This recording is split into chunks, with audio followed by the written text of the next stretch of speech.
বন্ধুরা, শুভরাত্রির অনেক অনেক শুভেচ্ছা তোমাদের সবাইকে। আমার আজকের রেসিপি দেখো, আমি একটা ইউনিক ধরনের রেসিপি তোমাদের সঙ্গে শেয়ার করব। সেটা হচ্ছে শঙ্কর মাছ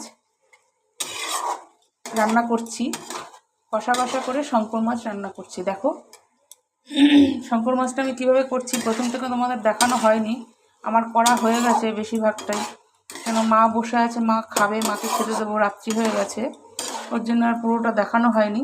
দেখো আলু আমি ডুমো ডুমো করে কেটে আগে ভেজে নিয়েছিলাম, আর মাছগুলো শঙ্কর মাছগুলো দেখো এরকম শঙ্কর মাছ, টুকরো টুকরো বড় বড় শঙ্কর মাছ, এগুলো ভেজে নিয়েছি।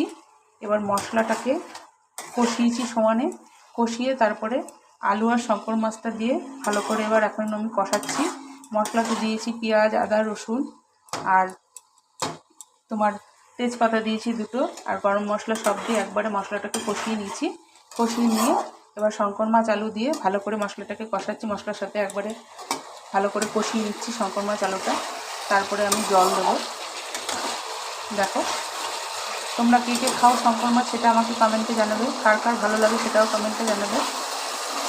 আর আমি যেভাবে রান্না করছি তোমাদের যদি ভালো লাগে তাহলে একবার তোমরা এইভাবে যদি খেয়ে খাও শঙ্কর মাছ, তাহলে একবার এইভাবে রান্না করে দেখো। যদি রান্না করে খেয়ে যদি ভালো লাগে তাহলে কমেন্টে আমাকে জানিও।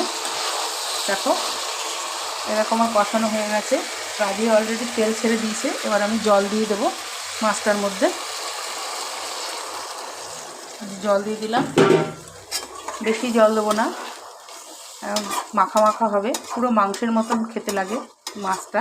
আর রান্নাও করতে হয় পুরো মাংসের মতন, মাংসের মতন স্বাদ, মাংসের মতন রান্না, মশলা টশলা সব মাংসের মতন দিয়ে করতে হয়। ওই জন্য মাংসের মতন সেহেতু আলু দিয়ে মাছটাকে রান্না করা যায়। তোমরা কিন্তু বন্ধুরা অবশ্যই জানাবে কারা কারা শঙ্কর মাছ ভালো খাও। আমার তো ভীষণ ফেভারিট মাছ। দেখো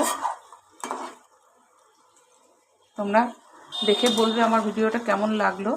মাছটা যে আমি এইভাবে রান্না করছি তোমাদের যদি পছন্দ হয় বা ভালো লাগে তাহলে একটা লাইক, কমেন্ট, শেয়ার, আর অবশ্যই চ্যানেলটিকে বেশি বেশি করে সাবস্ক্রাইব করে দিও, পাশে থাকা বেল আইকনটি প্রেস করে দিও। তাহলে আজ এই পর্যন্ত, কাল আবার নতুন কোনো ভিডিওর সাথে দেখা হবে। টাটা।